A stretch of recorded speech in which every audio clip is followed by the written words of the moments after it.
है इंडिया की टेक्नोलॉजी तो वो वाकई हमसे टेक्नोलॉजी में काफ़ी आगे है।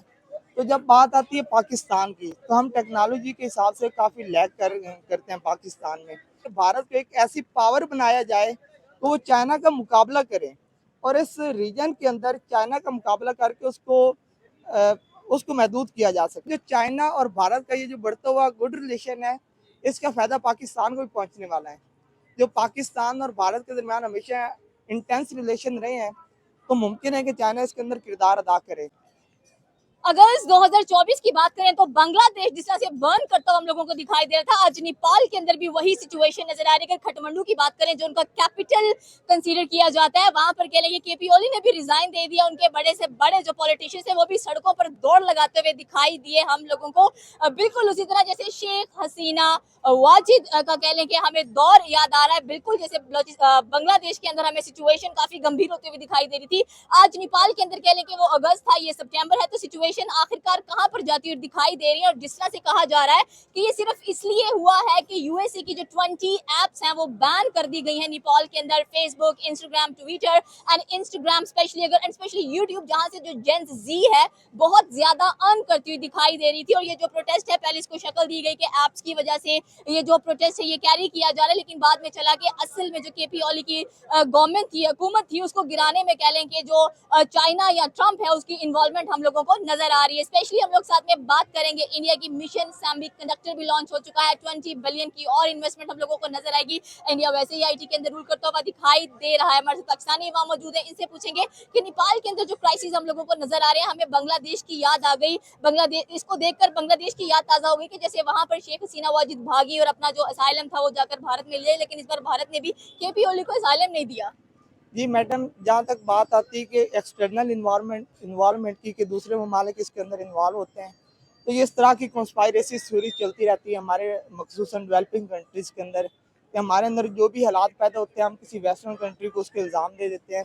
लेकिन अगर हम इसकी रियलिटी देखें तो जो भी ये सूरत हाल होती है, अब हम 21st सेंचुरी में जी रहे हैं, यहाँ सोशल मीडिया हमारी ज़रूरत बन गया है और ये हमारा एक बुनियादी ज़रूरत है। आज के दौर में हम लोगों से सोशल मीडिया के ज़रिए कांटेक्ट कर पा रहे हैं और स्पेशली इस वक्त दुनिया के जो डेवलप कंट्रीज़ हैं वो इंटरनेट की रसाई को भी लोगों को बुनियादी ज़रूरत करार दे चुके हैं। ठीक है, तो जो किसी भी मुल्क की हुकूमत होती है ये उसकी ज़िम्मेदारी होती है कि वो जो लोगों की बुनियादी सहूलियात है, जो बुनियादी ज़रूरियात हैं उनको यकीनी बनाएं। लेकिन यहाँ बदकिस्मती से जो हमारे अंडर डेवलप कंट्रीज़ होते हैं या डेवलपिंग कंट्रीज़ होते हैं, उन पे जो आवाम की ज़रूरियात होती हैं उनको नज़रअंदाज कर दिया जाता है।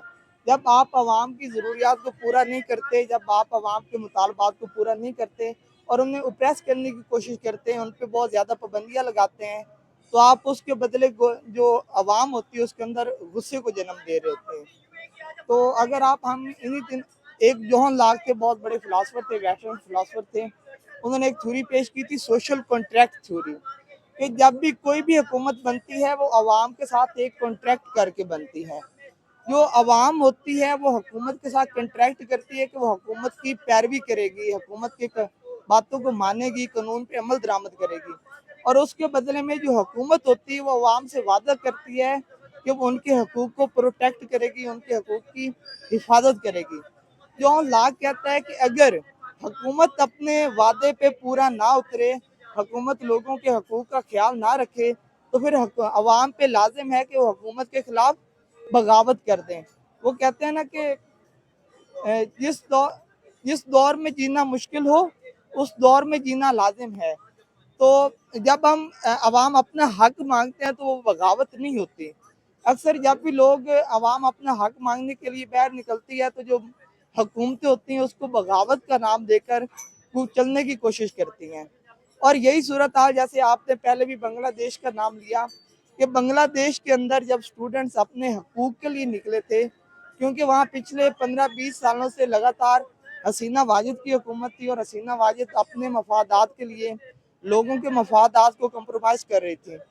और उधर जो ख़ुसूसन जो कोटे वाला मामला था, जब स्टूडेंट्स ने उस कोटे वाले मामले पे एहतजाज किया तो हसीना वाजिद ने उन स्टूडेंट्स को का जो एहतजाज था उसको बगावत करार दिया। कह रहे हैं कि पहले बांग्लादेश था, अब नेपाल है, इसके बाद भारत की बारी है, लेकिन भारत के लोग भी कह रहे हैं कि हमारे पास अपना सोशल मीडिया होना चाहिए। हम क्यों वेस्ट का सोशल मीडिया इस्तेमाल करें? जैसे चाइना की आप बात कर लें, चाइना के पास अपना टिकटॉक है, हालांकि उनकी टिकटॉक पूरी दुनिया में इस्तेमाल होती है, लेकिन वो खुद यूज नहीं करते। उनके पास अपनी यूट्यूब है, उनके पास अपना फेसबुक है, अपना ट्विटर है, अपना इंस्टा है। तो हम फिर वेस्ट का क्यों यूज करें? और सारी की सारी जो बगावत होती है, जाहिर सी बात है, जब आप किसी और का सोशल प्लेटफॉर्म इस्तेमाल करेंगे तो उसके लिए वो कमजोरी होगी कि तो हमारा इस्तेमाल करें, इनके पास अपना है ही क्या। अब भारत का मेन पॉइंट ये है कि ठीक है, अगर हर जगह पर हमें ये चीजें नजर आ रही है तो हम अपना सोशल प्लेटफॉर्म क्यों नहीं डेवलप कर लेते। उनका मिशन भी ये है कि हम भी कोशिश करें कि हमारे पास अपना फेसबुक होना चाहिए, ट्विटर होना चाहिए, इंस्टा होना चाहिए। मैडम जब ये सोशल मीडिया है ना, जब ये जो सोशल मीडिया का मेन किरदार है, इसने जो नेशनल बाउंड्रीज हैं उनको खत्म करके पूरी दुनिया को एक ग्लोबल विलेज बना दिया। ठीक है, अगर हर मुल्क अपना अलग-अलग सोशल मीडिया डेवलप कर ले, ठीक है, हमें इस बात की समझ आती है कि हमें अपना सोशल मीडिया अलग बनाना चाहिए। अगर हर मुल्क अपनी अलग-अलग ऐप्स इस्तेमाल करना शुरू कर दे, तो फिर वही दोबारा बाउंड्रीज बन जाएंगी। जो सोशल मीडिया है इसका बुनियादी किरदार भी यही है कि इसने जो हमारी जियोग्राफिकल बाउंड्रीज हैं उनको तोड़कर पूरी दुनिया को एक ग्लोबल विलेज में कन्वर्ट कर दिया है। अगर अब हम दोबारा इस ग्लोबल विलेज को, इस ग्लोबलाइजेशन को तोड़ने की बात करें और हम दोबारा अपनी छोटी छोटी नेशन में डिवाइड होना शुरू हो जाए, तो मैं ये समझता हूँ कि जो सोशल मीडिया उसका असल मकसद वो खत्म हो जाएगा। दुनिया फिर वो छोटे छोटे डिवाइड हो जाएगी। लेकिन जहाँ तक जो दूसरे मुल्कों के तहफ़्फ़ुज़ात हैं कि जो सोशल मीडियाज़ हैं वो उनके असल जो ममालिक होते हैं उनकी पॉलिसीज़ को प्रमोट कर रहे होते हैं। फॉर एग्जांपल जैसे मेटा है, ये उधर मार्क ज़ुकरबर्ग और ये यूएसए वगैरह की पॉलिसीज़ को प्रमोट कर रहे होते हैं। अब ये जो टिकटॉक है, ये जो डेवलप्ड कंट्रीज़ हैं उनके अंदर पॉजिटिव कंटेंट को प्रमोट कर रहा है, वहाँ नॉलेज को प्रमोट कर रहा है, वहाँ नेशनल पॉलिसीज़ और बड़ी अच्छी-अच्छी डिबेट्स होती हैं वहाँ पे। लेकिन अगर पाकिस्तान में आप देखें, तो ये टिकटॉक किन लोगों को मतलब सपोर्ट कर रहा है, किन लोगों को ज़्यादा फेम दे रहा है, जो फजूल किस्म का कंटेंट बना रहे हैं। जो हम लोग, जो पढ़े लिखे लोग जो अच्छा कंटेंट बनाते हैं उनको प्रमोट नहीं करता टिकटॉक, लेकिन जो फजूल किस्म के जो कंटेंट क्रिएटिंग होती है उसको टिकटॉक प्रमोट कर रहा है। ये जो तहफ़्फ़ुज़ात है ये हम मुल्कों के बिल्कुल तहफ़्फ़ुज़ात ठीक है, लेकिन हम ना तो अभी तक जो अंडर डेवलप्ड कंट्रीज़ हैं वो इस पोजीशन में हैं कि वो कोई अपना चैनल लॉन्च करे, कोई अपना सोशल मीडिया अलहदा बनाए, और ना ही वो इस बात को अफोर्ड कर सकते हैं कि वो दूसरे मुल्कों से कट हो जाएं। यहाँ पर मैंने सेमीकंडक्टर की भी बात की थी कि 20 बिलियन की और हमें इन्वेस्टमेंट नजर आने वाली है। इंडिया एक मिशन लॉन्च कर रहा है, और अगर हम लोग बात करें भी तो इंडिया आईटी में वैसे ही बहुत ज्यादा रूल करते हुए दिखाई दे रहे हैं। तो पाकिस्तान की आईटी में और इंडिया की आईटी में क्या बेसिक डिफरेंस नजर आता है? और जिस तरह से इंडिया एक नया प्रोजेक्ट लॉन्च करता है, उसका कोशिश भी यही कि मिशन सेमीकंडक्टर हम बहुत जल्द लॉन्च करें और हमारा 5 साल का जो प्रोजेक्ट है वो दिनों में कंप्लीट हो, और हम ताइवान, यूएसए, चाइना, जापान जो कि रूल कर रहे हैं उनके साथ साथ कदम मिलाकर चलें। जी मैडम, जहाँ तक बात है उसकी बुनियादी वजह ये है कि जब भी कोई ऐसी बात आती है तो हम हुकूमत को बुरा भला कहना शुरू कर देते हैं। लेकिन उसकी बुनियादी वजह ये है कि पाकिस्तान काफ़ी सालों से, बल्कि यूँ लें कह लें कि अपने क़याम से लेकर अब तक काफ़ी ज़्यादा मुश्किलात में घिरा हुआ है। और जो पाकिस्तान को सबसे बड़ा इशू रहा है वो सिक्योरिटी का इशू रहा है। चाहे वो पहले ट्रेडिशनल सिक्योरिटी थी या नॉन ट्रेडिशनल सिक्योरिटी थ्रेट्स हैं। पाकिस्तान की सबसे ज़्यादा इन्वेस्टमेंट जो होती है वो नॉन ट्रेडिशनल सिक्योरिटी थ्रेट्स पे हो रही है या सिक्योरिटी थ्रेट्स को कम्बैट करने के लिए हो रही है। तो अगर हमारा ये जो जितने भी रिसोर्सेज हैं ये सारे डाइवर्ट हो रहे हैं सिक्योरिटी की तरफ, तो इसकी वजह से जो हमारा तालीम का बजट है, ये जो हमारा रिसर्च का बजट है जो हमने साइंस पे लगाना था, वो अब हम सिक्योरिटी की तरफ लगा रहे हैं। तो इन मुश्किलात की वजह से पाकिस्तान तालीम पे पूरी तरह से फोकस नहीं कर पा रहा, इस वजह से हमारा रिसर्च में बहुत थोड़ा बजट है। तो जब किसी मुल्क के अंदर रिसर्च नहीं होगी तो वहाँ पे कोई भी भारत ने कैसी इतनी तरक्की कर ली है, उनका आईटी, उनके फार्मास्यूटिकल्स, उनका मेडिकल, उनकी इकोनॉमी, हर चीज 2014 के बाद आपको बूम पे नजर आई है। जी मैडम, बिल्कुल वो बूम कर रही है। उसकी एक तो अगर हम बुनियादी वजह देखें ना, तो भी उसकी बुनियादी वजह ये है कि वहाँ डेमोक्रेसी है। किसी भी मुल्क की तरक्की के अंदर डेमोक्रेसी का बहुत अहम किरदार होता है। लेकिन जब हम बात करें, इंडिया हमसे 10 गुना बड़ी इकानमी है। ये अब से नहीं, ये अपने स्टार्ट से ही है। अगर हम डिवीजन की तरफ जाएं, जब पाकिस्तान की पार्टीशन हो रही थी तो आपको पता चलेगा कि जितने भी रिसोर्सेज थे या जितने भी एसेट्स थे जिनको डिवाइड किया गया था, पाकिस्तान को उनका मुकम्मल हिस्सा ही नहीं मिला था। पाकिस्तान के हिस्से में 750। मतलब आप कह रहे हैं कि भारत ने चीटिंग की है शुरू से? हाँ, भारत ने शुरू से ही हमसे चीटिंग की। हत्ता कि यूं कह लें उस वक्त पूरे इंडिया के अंदर जो उस वक्त हम ऐसे क्यों सोचते हैं कि उन्होंने हमसे चीटिंग की है, जबकि ठीक है कुछ ना कुछ तनाज़ात होते होंगे, लेकिन अब हम एक बड़ी इकोनॉमी के साथ अपना कंपैरिजन करते हैं कि नहीं करते, अभी भी करते हैं, हम उसको दुश्मन भी मानते हैं। लेकिन अब वो सेमी कंडक्टर्स की चिप्स बना रहा है, वो अपना सोशल मीडिया बना रहा है, वो अपने जेट्स बना रहा है, और हम अभी भी कह रहे हैं कि उन्होंने हमारे साथ ज्यादती कर दी। जी मैडम, वो ज्यादती तो उन्होंने की है। मतलब मैं आपको वही मिसाल आगे देने जा रहा। जिस वक्त ये ब्रिटिश इंडिया के अंदर टोटल 610 इंडस्ट्रीज थी, उनमें से सिर्फ 10 इंडस्ट्रीज ऐसी थी जो पाकिस्तान के हिस्से में आई थी। बाकी 600 इंडस्ट्री शुरू से इंडिया के अंदर थी। हमें उन्होंने जस्ट शेयर शुरू से नहीं दिया। बाकी जहाँ तक बात होती है उनके मुकाबला करने की, तो अल्हम्दुलिल्लाह हम आज भी इंडिया का मुकाबला कर रहे हैं। अगर हम ये पिछले दिनों वार देखें जो मई के अंदर इंडिया और पाकिस्तान की वार हुई है, तो हमने बड़ी बुरी तरह से शिकस्त दी है इंडिया को। जो इंडिया के अपने अलाइज थे वो भी अब इंडिया के साथ खड़े होने को तैयार नहीं है। और इसका सबसे बड़ा सबूत ये है कि हमने इंडिया को इतनी बुरी तरह से मारा कि जो उसका जो फर्स्ट लाई अमेरिका था, जो उसकी सपोर्ट कर रहा था, अब अमेरिका भी उसकी सपोर्ट करने को तैयार नहीं है, क्योंकि उसे पता चल गया कि इंडिया इस सूरत हाल में भी नहीं है कि वो पाकिस्तान का मुकाबला कर पाए। और हमने वो कम से कम पिछले 15 से 20 दिनों से तैयारी कर रहा था जंग की।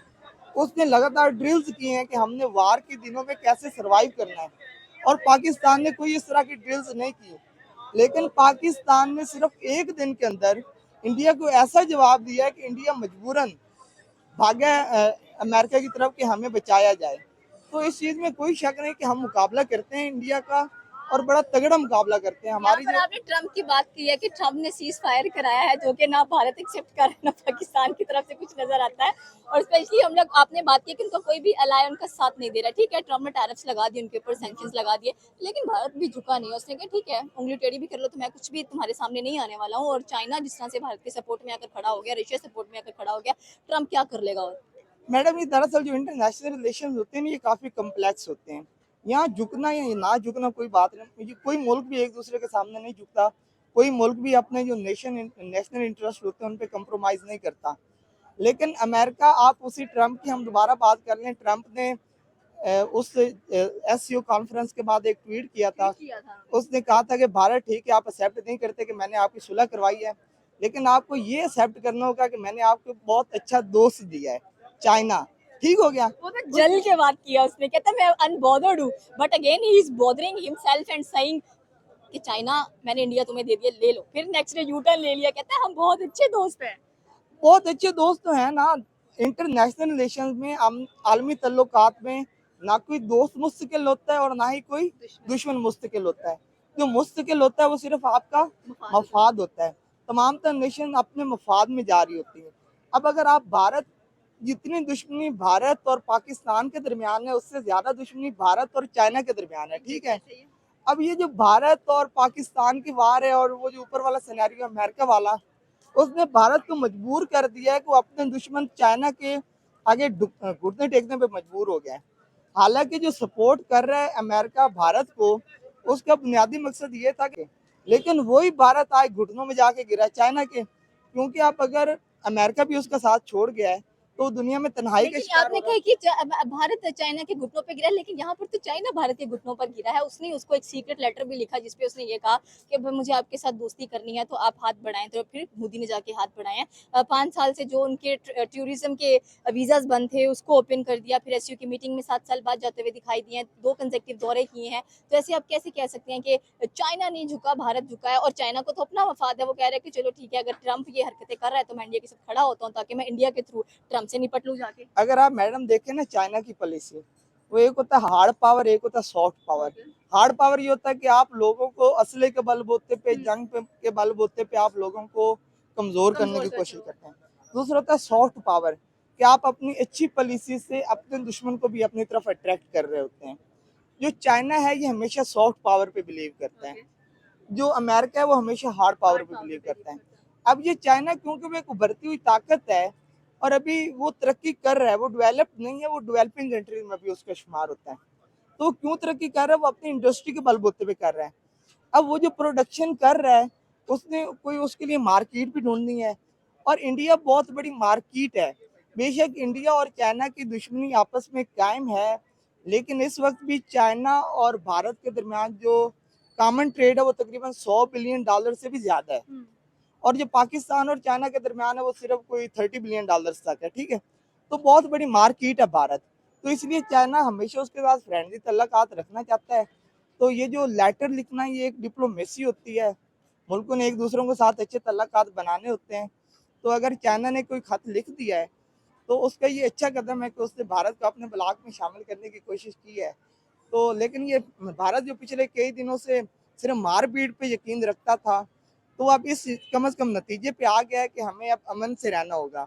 और ये और इसकी जो रिसेंट एग्जांपल है वो सऊदी ईरान रिलेशन के अंदर देख सकते हैं कि जो सऊदी और ईरान के दरमियान पिछले कई 100 सालों से टसल चलती आ रही थी, ये जो सऊदी और ईरान की टसल ये चंद सालों पे महदूद नहीं, ये बहुत पुरानी है। ये मतलब तारीख के हमें मिलती है इसकी मिसाल। तो चाइना ने जब इन दोनों के साथ अच्छा रिलेशन कायम हुआ, ईरान के साथ भी और सऊदी अरब के साथ भी, तो चाइना ने इन दोनों के आपस में सुलह करवा दी है। तो मुमकिन है कि आने वाले वक्तों में कुछ ऐसा सिनेरियो बन जाए कि भारत और पाकिस्तान के दरमियान बहुत अच्छे रिलेशंस कायम हो, और इंशाल्लाह ताला ये हमारे खिते के अंदर अमन कायम करेगा ज़रूर इंशाल्लाह। ये थी पाकिस्तानी अवाम की राय की। अगर हम लोग बात करें नेपाल की, तो नेपाल डेफिनेटली हमें बर्न होता हुआ दिखाई दे रहा है, बिल्कुल बांग्लादेश की तरह। जहाँ पर शेख हसीना वाजिद ने डिज़ाइन किया, भारत ने असाइलम दे दिया, वहीं पर कह लें कि ओली ने डिज़ाइन किया, लेकिन भारत ने उसको असाइलम नहीं दिया और वो सूडान में जाकर बैठा हुआ है। साथ में हम लोग बात करेंगे जिस तरह से इंडिया सेमी कंडक्टर के अंदर रूल करना चाह रहा है और रूल कर भी रहा है। आपकी क्या राय है नीचे के कमेंट सेक्शन में आकर बता सकते हैं। हमारे चैनल को सब्सक्राइब करना बिल्कुल मत भूलिएगा। तो मिलता है अगली वीडियो में।